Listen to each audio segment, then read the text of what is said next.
प्रतापगढ़ में लोकसभा चुनाव चल रहा है। इस समय हमारे साथ कुछ महिलाएं भी मौजूद हैं। आइए उनसे जानते हैं वो किन मुद्दों पर यहाँ आकर यहाँ पर बूथ पर वो अपना वोट देने को यहाँ पर आई हैं। माता जी, आप बताइए किन मुद्दों को लेकर आप यहाँ वोट देने आई हैं? आप बताइए, आप किन मुद्दों को लेकर? महंगाई बहुत ज्यादा है। और क्या मुद्दे हैं? महंगाई है, बेरोजगारी है, अभी और तो सब ठीक ही है। नहीं, क्या मुद्दे आपके क्या है? महंगाई है, बेरोजगारी है, और क्या बोलते हैं, बीच में मान लीजिए मोदी सरकार शुरू में आई तो उन्होंने बहुत अच्छा काम किया, मगर फिर उसके बाद उन्होंने गरीबों को ध्यान में न रख के उन्होंने महंगाई को इतना ज्यादा बढ़ा दिया कि जो आम आदमी है वो खा नहीं पा रहा है। ऐसा क्या होगा? तो सरकार राशन भी दे रही है, फ्री का राशन दे रही है। ठीक है, 5 किलो राशन में कैसे कोई अपना पेट भरेगा? जिस घर में 10 सदस्य हैं, उस घर में 5 किलो राशन कैसे चलेगा, बताइए आप। तो सरकार से आप क्या चाहती क्या है? सरकार से आप महंगाई कम करें। बताइए, और नमक बताओ 17-18 रुपए किलो, 30 रुपए किलो नमक हो गया, बताओ कौन खा पाएगा? 18 रुपए किलो की चीनी 42 रुपए किलो, 44 रुपए किलो बिक रही है। महंगाई है, बताओ। दाल 80 रुपए किलो, 70 रुपए किलो का दाल 150 रुपए किलो बिक रहा है, कैसे आम आदमी खाए? रोजगार की अगर बात की, क्या लगता है रोजगार मिल रहा है? क्या है रोजगार, आप बताइए। वैकेंसी निकल तो रही है, क्यों पेपर लीक हो जा रहे हैं? बताइए, कितने लोग टेट्स क्या बोलते हैं, बीटीसी ये सब करके बैठे हैं, क्यों उनको रोजगार नहीं मिल रहा है? आप बताइए, आप वोट देने आए हैं? आप वोट देने आए हैं? तो किन मुद्दों को लेकर क्या सोच के आप यहाँ पर वोट देने आए हैं? हम योगी और मोदी सरकार से खुश हैं। देश का विकास होना चाहिए और देश की हमारी सीमाएं सुरक्षित रहनी चाहिए। मैं मोदी और योगी सरकार से बिल्कुल खुश हूँ। कोई शिकायत नहीं, कोई शिकवा नहीं। ऐसा सरकार ने क्या ऐसा कर दिया है जिससे आप खुश हैं? सरकार हमारे देश का विकास कर रहा है, सड़क बन रहा है, हाईवे बन रहा है, हर चीज सरकार ध्यान दे रही है।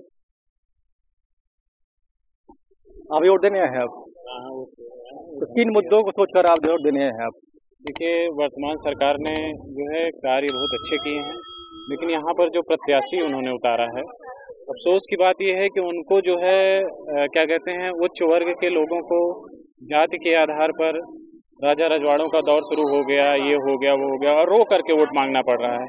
जब उन्होंने विकास किया है तो उनको रो करके और हाथ जोड़ के वोट मांगने की क्या जरूरत है? तो हमको लगता है कि केंद्र सरकार सशक्त है, लेकिन प्रत्याशी इस बार का ठीक नहीं है। प्रत्याशी कमजोर है, और ऐसे प्रत्याशी जो जाति के नाम पे वोट मांगे उनके खिलाफ 100% वोटिंग होनी चाहिए। और इन्होंने अपने बयान में बोला कि मैं जाति से ये हूँ, मुझे क्या कहते हैं चुनाव नहीं लड़ने दिया जा रहा है, तो ये टोटल निरर्थक बातें हैं। करोड़ों की संपत्ति रखे हुए हैं, आज के समय में किसी राजा महाराजा से कम इनका स्टेटस नहीं है। तो ऐसे लोगों के खिलाफ प्रत्याशी गलत है, और इसके खिलाफ हमने वोट किया। अगर 5 साल की बात ये थी तो क्या उन्होंने कुछ काम किया है? देखिए, कार्य व्यक्तिगत रूप से क्षेत्र में उनकी पहुंच कहां तक क्या रही है, लेकिन उनके इर्द गिर्द ऐसे लोग रहे हैं जो मारपीट और लड़ाई झगड़े में ज्यादा चर्चे में रहना पसंद करते हैं। उनकी कोई स्पष्ट नीति नहीं रही है। केंद्र सरकार ने जो कार्य किए थे उसी के आड़ में छत के नीचे वो वोट मांग रहे हैं। और सोचिए, एक सांसद की जो है मनोबल कितना गिरा हुआ है कि उसको वोट लेने के लिए रोना पड़ रहा है मंच से। उसके पास मुद्दे है ही नहीं है बताने के लिए जनता को। मुद्दे बताइए ना अपने, कि आप रो के वोट मांगेंगे। इस तरह से तो पूरा सब जितने प्रत्याशी हैं सब रोने लगेंगे, हमको वोट दे दो, हमको वोट दे दो। रोने की क्या जरूरत है मंच से? इसका मतलब है कि आपकी नीतियां कमजोर हैं, आपके पास स्पष्ट विचारधाराएं नहीं हैं। तो राजा भैया का भी साथ मिल गया है इंडिया गठबंधन, तो उसके बारे में क्या कहना चाहेंगे आप? देखिए, राजा भैया का साथ मिला है कि नहीं मिला है, ये मैं स्पष्ट नहीं कहना चाहूँगा, क्योंकि पार्टी ने लिखित तौर पे कहीं कोई समर्थन नहीं दिया है। लेकिन जो आदमी मैदान में है ही नहीं है, राजा भैया ना तो अपने कोई कैंडिडेट उतारे हैं, ना खुद मैदान में है, लेकिन अमूमन जो है शास्त्रीय लोकप्रियता हासिल करने के लिए ये छोट भैया नेता जो है इतने कमजोर प्रत्याशी हैं कि इनके पास विकास इन्होंने क्या किया इस बात को ना बता करके ये बता रहे हैं कि राजा रजवाड़ों का दौर है, ये है वो, तो बहुत पहले ही खत्म हो गया। हम लोगों ने तो जमीनें दान कर दी, राजसी तंत्र खत्म हो गया, सब खत्म हो गया। अब आप जो है अपने जाति के लोगों को बरगलाने के लिए वही पुराना हवाला दे रहे हैं। 1000 साल अंग्रेज लूटे, उसका हवाला आप नहीं देते हैं। सवर्णों को जो है बेईमान बताते हैं। वास्तविकता ये है कि आज के समय में राजा यही लोग हैं। अब करोड़ों की 5 करोड़ रुपए आता है, हिसाब देंगे मंच पे खड़े होकर के 1-1 रुपए का। रोने की क्या जरूरत है इनको? 5 करोड़ रुपए आता है सांसद निधि में, उसका हिसाब क्यों नहीं दे पा रहे हैं? हिसाब दें अगर हिम्मत है तो।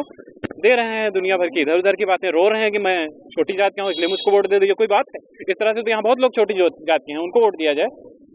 तो इसलिए युवाओं में आक्रोश है, और मैं खुद एक कर्मचारी हूँ, और ओपीएस जो है केंद्र सरकार या तो नेताओं की समाप्त कर दे या तो फिर सभी की लागू कर दे, इसलिए मैंने इस बार अपोजिशन में वोट किया।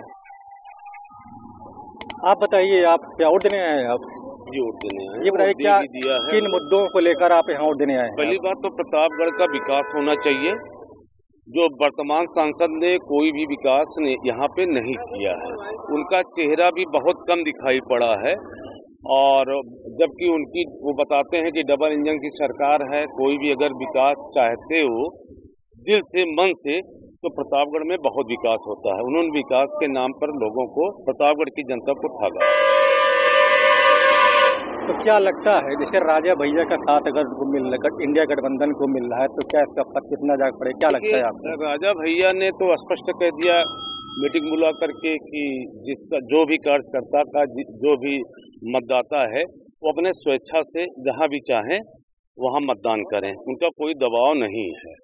और रही बात गठबंधन की, तो गठबंधन जो है जो देखने को मिल रहा है, हम इसी लालगंज बाजार से हैं, आदरणीय प्रमोद तिवारी जी यहाँ के विधायक रहे हैं, मोना जी सांसद हैं, तो जो विकास यहाँ पे हुआ है आदरणीय प्रमोद जी और मोना जी के नेतृत्व में, जनता उन्हीं के उस पर जो है कांग्रेस पार्टी की तरफ से सपा प्रत्याशी को पूरी तरह से तन मन से जिता रही है। तो क्या मानते हैं, अगर प्रतापगढ़ की बात करें तो किस पार्टी किसी की टक्कर चल रही है, क्या मानते हैं आप? इस समय सपा बहुत आगे है, भाजपा की स्थिति आप पत्रकार बंधु भाई हैं, आप तो हर 5 विधानसभा में देख रहे हैं, अगर वो कुछ किए होते तो निश्चित रूप से उनको रोना न पड़ता, और यही वो हार का प्रतीक है, रोना। अगर आप बताइए, आप वोट देने आए थे? आप वोट देने आए थे? आप जी आप वोट दे दिए? आप ये बताइए किन मुद्दों को लेकर आप वोट देने आए थे? बेरोजगारी, महंगाई, शिक्षा, स्वास्थ्य, सड़क आदि व्यवस्थाएं गड़बड़ थी, इसी उसमें वोट हम लोग देने आए हैं। तो क्या लगता है कि सरकार का पिछले 10 साल अगर काम देखें तो क्या कैसा काम रहा है? 0 नंबर देंगे। 0 नंबर आप दे रहे हैं? आप क्या सोचकर? आप कुछ नहीं, सारे मुद्दे खत्म हो गए, धर्म और जात की राजनीति हो रही है, विकास के सारे मुद्दे खत्म हैं, बेरोजगारी खत्म है, जीएसटी बढ़ गई है, महंगाई बढ़ गई है, कहाँ यहाँ क्या क्या रह गया है? कुछ भी तो नहीं है। अरे कुछ महिलाएं हमारे साथ में से बात करते हैं। आप ये बताइए, आप वोट देने आई थी? आप वोट दे दिया आपने? इन मुद्दों को सोच के आपने वोट दिया? बस दे दिया, बस ऐसे ही। कुछ आपने सोचा होगा ना, क्या मुद्दा सोचे आपने दिया है? बस यही है, बस हमारा भारत जो है अपना विकास करे, बस और कुछ नहीं, हम यही चाहते हैं। आप बताइए, आप वोट देने आए थे? आप? हाँ, वोट देने आए हैं और देने के जा रहे हैं। तो क्या मुद्दा सोच के आप वोट देने जा रहे हैं?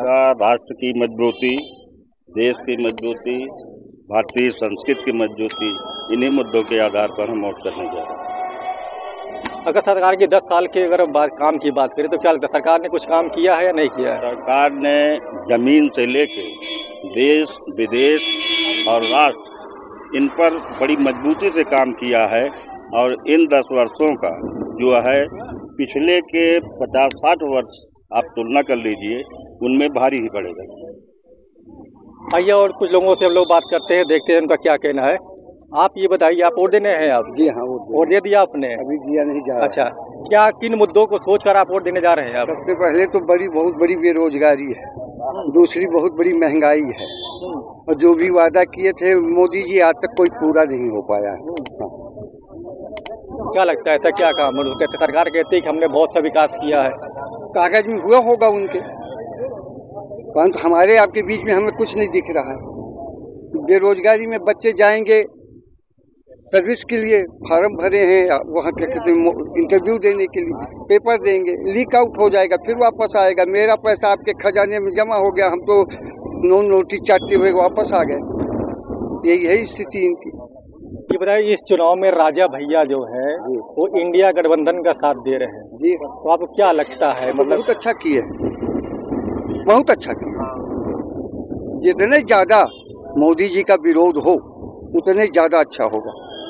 तो क्या लगता है, क्या राजा भैया जो है तो समर्थन उन्होंने दिया है जी हाँ, तो क्या लगता है क्या असर क्या पड़ेगा इसका? असर तो काफ़ी पड़ेगा, क्योंकि बिहार और कुंडा ये दोनों कॉन्स्टिट्यूशन उन्हीं के सहयोग में उड़ता है, उनका उस पर है काफ़ी प्रभाव है, उस प्रभाव का लाभ उनको मिलेगा। आइए और भी लोगों से बात कर देखते हैं क्या कहते हैं लोग, जो लोग राय लेते हैं वो लोगों की, अन्य लोगों की, लोग क्या कहना चाहते हैं। आप बताइए, आप वोट देने आए हैं आप? आइए देखते हैं, बात करते हैं क्या लोगों की क्या राय है। भैया आप वोट देने जा रहे हैं आप ये बताइए कि किन मुद्दों को लेकर आप जो है वोट करने जा रहे हैं आप? विकास के मुद्दों पर लेकर वोट करेंगे। जो विकास हुआ है और विकास और होंगे भी, क्योंकि अभी बहुत सारे विकास होने हैं। गांव-गांव जल की व्यवस्था हुई है, बहुत सारे व्यवस्था हुए हैं और होंगे भी। उसी मुद्दे को लेकर मैं अगर 5 साल की बात करें सांसद की, तो क्या लगता है उन्होंने कुछ काम किया है कुछ? नहीं, हम सांसद जी तो जो किए हैं वो तो किए हुए हैं, अब हमें केवल आगे के लिए देखना है। सांसद जी के लिए तो ठीक है। आइए और भी लोगों से बात करना चाहते हैं। आप वोट देने जा रही हैं आप? ये बताइए आप किन मुद्दों को सोचकर आप वोट देने जा रही हैं आप? किन मुद्दों पर? देश का कल्याण होना चाहिए और क्या है। सब महंगाई मुद्दा है या बेरोजगारी मुद्दा है, क्या मुद्दे सोचकर आप जा रहे हैं? बेरोजगारी है यहाँ पर। हाँ। जी। क्या महंगाई का मुद्दा ऐसा कुछ है क्या? नहीं, ऐसा कुछ नहीं है, नहीं महंगाई का कोई मुद्दा नहीं है। तो कहीं ना कहीं अगर देखा जाए तो सभी की एक मिली जुली राय है, सबके अपने अलग अलग मुद्दे हैं।